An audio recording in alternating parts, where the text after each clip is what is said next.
In this chapter, we shift our focus from purely quadratic equations and functions to what we call polynomial equations or functions.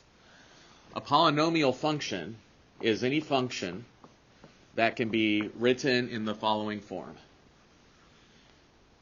A sub n times x to the n plus a sub n minus 1 times x to the n minus 1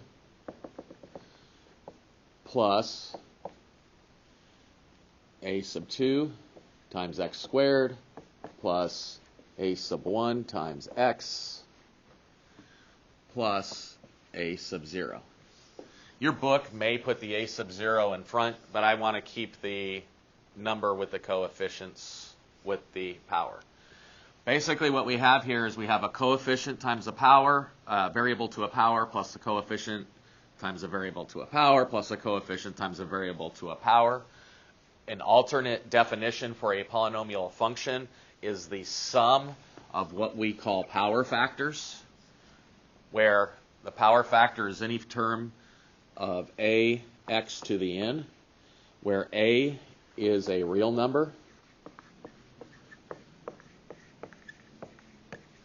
and our n is in this definition, our n is a positive integer.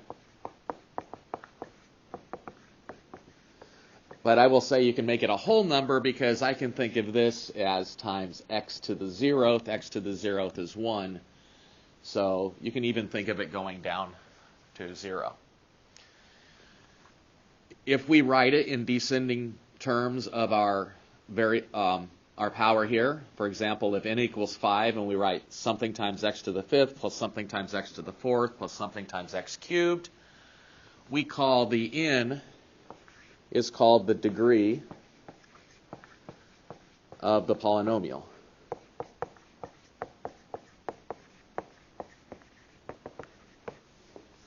The coefficient in front of the term with the highest power, or the degree term, is called the leading coefficient.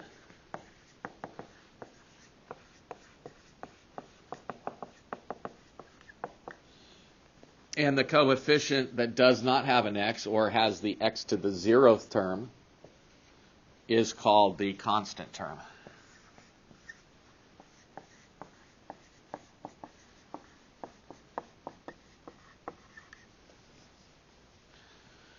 When it comes to graphing polynomial functions, the nth term, or the highest power term, overrides all of these other terms as x's get very, very big or very, very small. So if I want to understand the end behavior of the graphs of a polynomial function, I really only need to look at the highest powered term. Okay? There are two separate end behaviors that we are concerned about. The first one is if the highest power is even, and the second one is if the highest power is odd. So we are going to look at whether we have an even function, which means the highest power is even, or an odd function in which the highest power is odd. Just like our quadratic functions, if a is a positive number, we're going to get the generic graph of the function. If a is a negative number, it reflects the graph vertically across the x-axis. So we're going to do two conditions. First one is that my leading coefficient is positive.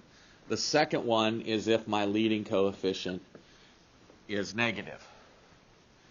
An even function, you can just think of what does your quadratic function look like when a is positive. Quadratic functions go up on both ends. So the end behavior of an even function that has a positive looks like this. So as x approaches negative infinity, f of x is going to approach positive infinity. And then as x approaches positive infinity, f of x will approach positive infinity also. We remember from our quadratics that an even function that has a negative number in front of the x squared term is going to be upside down. So in this case, as x approaches negative infinity, f of x, or my y value, approaches negative infinity. And as x approaches positive infinity, my y value approaches positive infinity.